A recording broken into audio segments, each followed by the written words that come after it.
Mr. Deputy Speaker, sir, I thank the Minister for this strategic budget plan, which is a practical and far-sighted approach at preparing Singapore to continue to do well in future.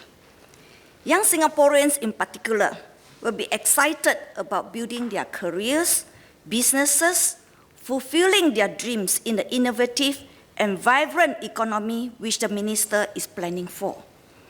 A greener and cleaner living environment will certainly be a significant boost to our living standards. In the face of increasing cost of living and a challenging economy, I'm heartened that the government plans to set aside more resources for those in need. This is a budget that is forward-looking and filled with optimism. Let me start by discussing some of the plans in relation to the economy. I share the Minister's opinion that regional and international partnerships will certainly help to open doors to new opportunities. I'm pleased to see that he's implementing some schemes to achieve this. Collaborations on infrastructure development is good news for our construction industry. That is, if there are plans to have local engineering and other consultants, as well as construction firms, to be actively involved. I note that an infrastructure office will be established to bring together local and international firms from across the value chain. I would like to ask the Minister, who will this office serve? Government-linked companies? Temasek-linked companies like Supana Jurong? Or our private sector? How will local consultants and contractors benefit? Next, even before the budget, the government has shared plans to transform industries through the development of industry transformation maps. These are aimed at addressing issues within each industry and fostering deeper partnerships between the government, firms, industries, trade associations, and chambers. This is good in principle, but implementation would not be so straightforward, given that every industry, every business, every individual has different levels of expectations and commitment. Communication and engagement between the different bodies will always pose challenges. It is unrealistic to put together a plan on paper and expect everybody to go through with it and resolve the problems by themselves. Thus, I propose there should be a full-time secretariat for each industry's ITM to visit the trade associations and speak with the ground to help resolve differences and administrative issues and ensure that each partnership is as effective and efficient as possible. SkillsFuture will remain a crucial component to help Singaporeans adjust and adapt to the future economy. Thus far, those who have utilized their SkillsFuture credits has found the scheme to be encouraging, and more importantly, they have gained useful skills that will help them in their careers, or even just to enrich their lives and learn something new. I hope the government will consider investing more resources in SkillsFuture, such as giving more credits to those who have already used theirs. I would now like to move on to social issues. First of all, housing, an integral part of our lives, and an asset that supposedly gives us financial security in old age. I'm disappointed that there's no new commitment to a home improvement program for HDB flats built after 1986. Some of these flats are now at least 30 years old and prone to defects and safety issues. Can the Minister share future plans for HIP for aging flats? Nee Soon South is in a very unique situation. Half of my flats are built 1986. and the other half in 1987. So half are enjoying the HIP, and the other half 还痴痴地在等。I'm also concerned about those who have a house but are cash tight and have little options to right size. This is becoming increasingly common in the older private estates, where the land lease is expiring and it is difficult to sell their house.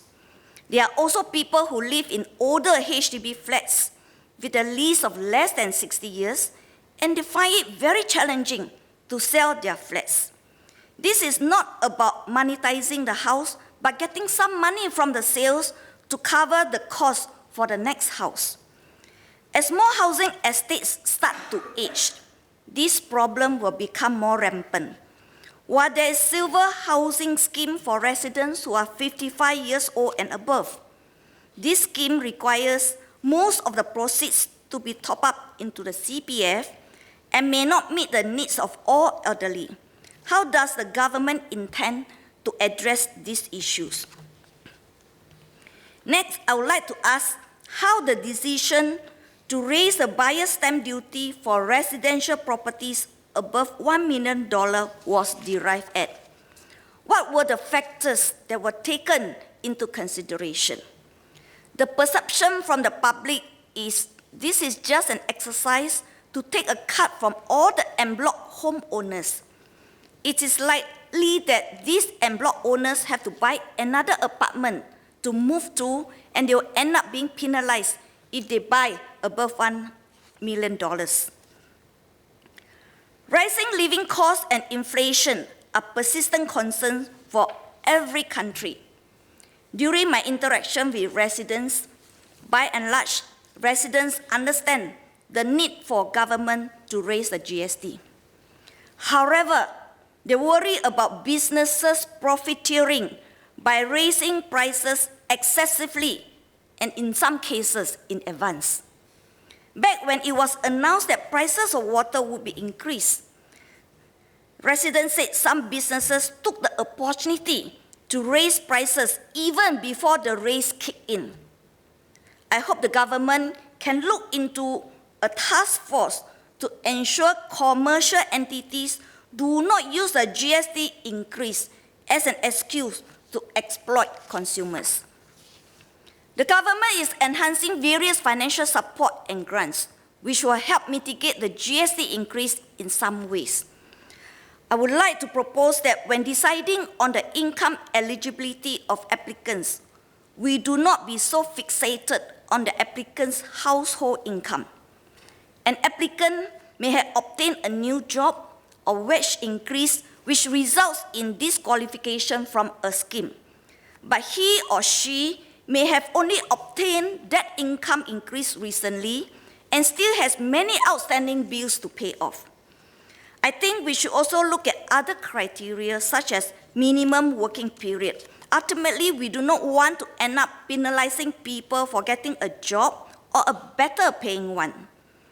Our end goal is to ensure that children in these low-income families have a conducive environment where they can focus on their studies and self-development without being affected by their parents' worries.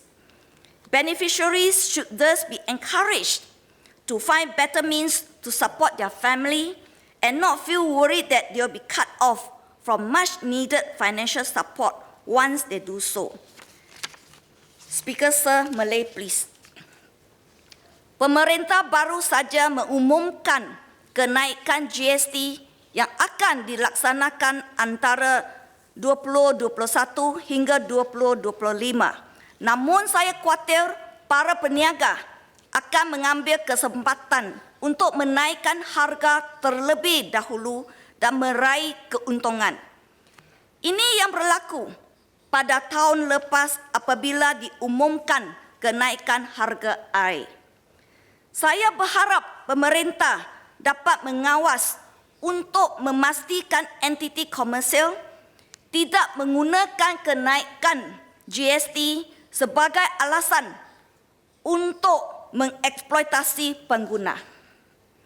Pemerintah akan terus meningkatkan berbagai sokongan keuangan dan bantuan yang dapat membantu mengurangkan kenaikan GST. Di sini, saya ingin mencadang bahawa para agensi pemerintah dapat bersifat insaf dalam menilai permohonan bantuan. Jangan jadikan pendapatan keluarga sebagai kayu ukur semata-mata. Kita terlalu tertumpu kepada pendapatan keluarga menyebabkan beliau tidak layak.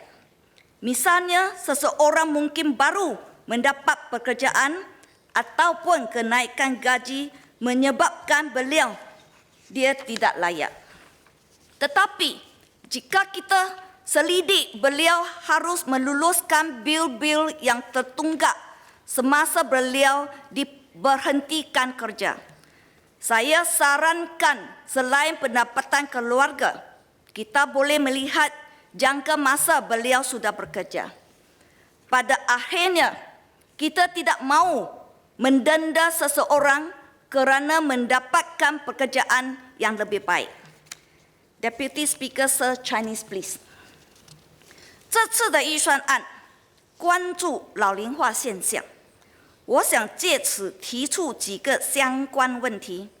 第一，是住在老屋子的乐龄人士，老屋子屋气较短，很难卖到好价钱，无论是主屋或是私人房产都一样。因此，屋主就算要搬到较小的房子套现，也很难做到。虽然有乐龄安居花红，但是这个计划要求大部分的收益放入公积金户头，因此不符合每个乐龄人士的需求。老房子里头，1987年到1990年建成的主屋有些特殊问题。由于家居改进计划只开放给建于1986年及以前的主屋，1987年以后的屋子虽然老旧，但无法廉价装修，这影响了屋主的生活素质。艺术南就处于这样特殊的情形，一半的屋子建在1986年，一半的屋子建于1987年，因此一半的屋子有家居改善计划，另外一半呢还在痴痴的等。另外，有些困扰老人家的健康问题，政府的医药津贴没有覆盖，例如视镜问题，不少老人家都患有，需要长期治疗，不然会引发其他健康问题。希望政府能关注并提供有关津贴。此外，政府宣布会调高消费税以后，也许会有无良商家趁机起价或提前起价。去年水价升高时也有这种现象。政府是否能成立专案小组关注这个问题？现在呢，我想跟大家讲一个故事。这是一位家庭主妇和她的丈夫的对话。老婆说：“老公，我的妈妈年纪大了，时常都要看医生。我们的孩子也长大了，正在发育时期，我需要买多一些鱼和肉给他们吃。我需要多一些家用。”老公笑笑地说：“没问题。我有一个好消息还没告诉你。上个星期六七早八早，我在联络所看到我们的议员驾车来到联络所，还不到8点。我看了他车的号码4188，还挺漂亮的。我没正行，还没倒病，还拍12拍。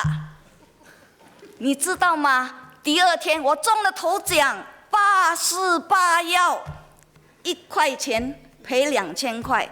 我现在口袋里有多了好几千块。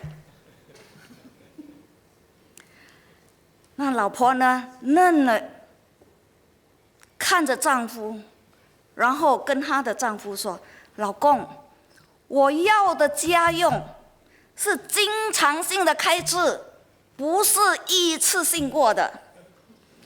难道假如你不中奖，我的妈妈不需要去看医生吗？假如你不中奖，我们的孩子不需要吃了吗？”老公说：“没问题，我们还可以卖屋子啊。”这就是工人党刚才 Mr. Pritam Singh 的立场。人口老化，政府开支一直在上涨，没问题，国家卖土地就可以解决了。我的居民似乎有预感。上个星期六，我在咖啡店走动的时候，就有居民告诉我：“阿花姐，你要记得，金山都摘了，不要动不动就想到要用阿公留下来的储蓄，不要让我们沦落成败家子。” Mr. Deputy Speaker, sir, I support the budget.